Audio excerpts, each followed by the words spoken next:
Hey everyone, welcome back to the show. Well, this Sunday we are proud to have Timmy's Telethon happening on Shaw TV. Yeah, absolutely.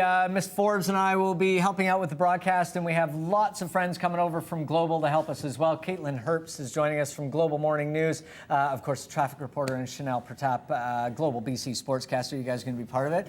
Thanks for coming in today. Thank you. Appreciate Now, it. Shanel, the rumor is... Yeah. Right into hockey. Right into hockey. I mean, I told this to Mike earlier, but he had to confirm with you. Schneider is starting in goal He tonight. is. You were right. You didn't believe her. I believed her. I just wanted confirmation. I wanted to believe her on a deeper level, and I needed your help with it. You brought in the authorities. You gotta. Well. Kaitlin, you're a hockey fan, Yeah. though, so Yes. this is casual conversation for you as well. Yeah, it is. You know, I'm a Vancouverite, born and raised. So you gotta be a the Canucks goalie fan. controversy is something I I've been think living. when you work like you do and you work in that atmosphere in a newsroom I mean, you end up talking about this stuff whether you love it or not. You know what I mean? You end up hearing about it all the time, right? all the time. Yeah. She has to get her 2 cents in on when we're kind of Well, Shanel, what's your 2 cents on Schneider? Of course, he's on a tear, and I have no complaints that he's starting in goal. But what do you think this is doing psychologically to Luongo to not be playing hockey? Well, that's one of the things. I mean, we're going to find out in his first start, whenever that will be, how he rebounds. And you know what? We followed him for years, and he always rebounds with a big game when something like this happens, right? But he's never sat 6 straight games when he's healthy. This is like making him go stand in the corner. It's the equivalent of the It really is. It really is. Go to the Steve Darling corner. Isn't that what you guys call it? Him and Mark kind of. Mark on this thing. I have to ask a question because I'm sure it's the most common question you get asked, Kaitlin. What time do you get up in the morning? 3:30. 3:30. 3:36. I push it back a minute every kind of 6 months as I get better at getting up. Yeah. Now, do you have a routine in the morning? Because Mike and I used to do the morning show hours, and I had it down to an art how I could get in and out the door. I can't do it anymore. My but I could do it like 30 Wake minutes. up, punch yourself in the face repeatedly. Do you have it down to an art? To an art, yes. Like if one thing goes wrong, it throws the whole thing back by a minute or so, and then it's just haywire when I get in. And I became such a violent swearer in the morning during my morning hours time. Are you like that too? Yeah. You should Good thing. Good thing I'm not in the makeup room and the commercial break. Yes, like a trucker. Yes, and you like a should see when I come in, it's just it's before time. I have my hair in the rollers, and I drive in like that. So I'm a. I drive to work. This is out now. There we go.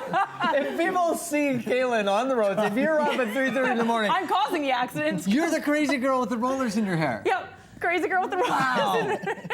Can you please, I beg of you, send us a picture of this? Oh my God. That we can, just once. I'll tweet it for you. Yeah. You have to get up at that time to And see Shanel, that. the other big sports story, of course, the big Grey Cup win. How is that for you to cover something like that? We were just talking before coming on set. I got a chance to be on the field during the celebrations. Get out. Be in the locker room. It's amazing. And what some of the players were doing was in the locker room. I don't want to know. No, they had their giant bottles of champagne, and they were obviously spraying it on everybody. But they started looking for all the reporters and all the doubters early in the season. I got out of there pretty quickly. But this belies that whole thing in sports reporting that these guys don't really pay attention. Oh, what's they pay going on in the media? attention, yeah. It's a total lie, isn't it? But you know what? It was phenomenal. I got to cover the Stanley Cup Finals. I was on the ice when they handed out the Stanley Cup. I was on the field when they handed out the Grey Cup. A little bit different when the home team wins here. These celebrations were, it was less awesome. Fire. How loud was it on the field? It was very. I believe I saw one of the decibel readers. It got up to about 100.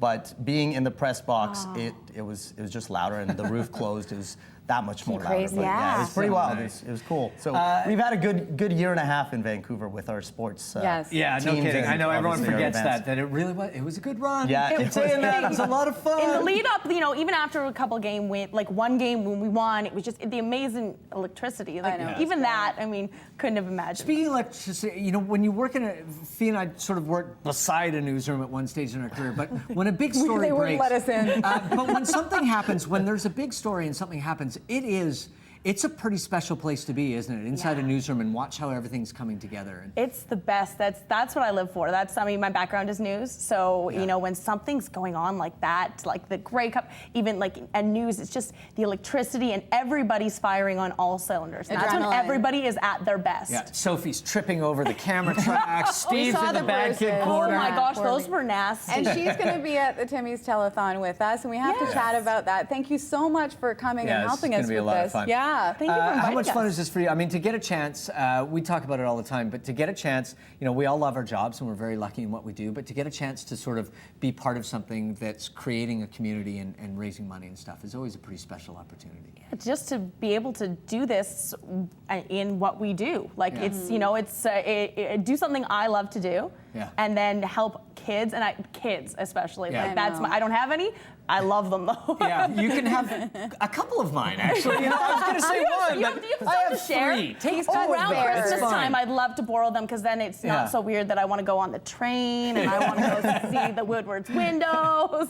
I love it. Yeah, but that is part of it too, isn't it, Shanel? I mean, we're going to be telling the stories of the families and of the kids as well, and even, you know, we get to have some of the kids around and talk to them about, you know, their experiences at the Easter Seals camps and stuff like that. That's always, you know, it's amazing to see what a difference this makes in their lives. Yeah, you're right. And like Kaitlin was saying, I think being kind of personalizing it, I got a whole bunch of nephews and nieces, and you know, thankfully they're all healthy and they all have, you know, their parents are good. Yeah. Here, it's a chance for us to help give back to somebody that that don't have the same opportunities. Yeah, well, and we were looking at the percentages, and it was this one has stuck with me. I was talking about it when I was on Global Morning, and 8.2% of families in British Columbia have a child with a disability. And so when you go through your circle of friends, because I'd never thought about it like that, and then you think about your group of friends, and there usually is someone in there who's having a little bit of a struggle with a child going through, you know, some sort of either medical crisis or an educational crisis in their life as well. And you see the impact that you do. You see the impact that has on the family and on every aspect of the parent's life. And to make something like that easier with Easter Seals House, what they can provide for the families coming into Vancouver, because what would they do when the kids have to be here for treatment? The support, whether it's emotional or financial, is so important. Thank you so much for being a part of it. We want to tell you that Timmy's Christmas Telethon will be live Sunday, December 4th from 4 p.m. till 10 p.m. It's going to be seen throughout British Columbia on all Shaw TV stations. You can check your local listings to find out more. There's going to be a ton of great entertainment. And as Mike was saying, a bunch of the kids will be here too and will be telling their stories. Yeah, and if you do donate live on air, it's an opportunity for you to win some great prize packages. We have a retail therapy program. A Canucks package. To take you down to Seattle. We have a Canucks package and just a great cruise as well. So all kinds of great reasons to watch and donate as well. You guys were looking forward to working with you. It's going to be a lot of fun. Yeah, you bet.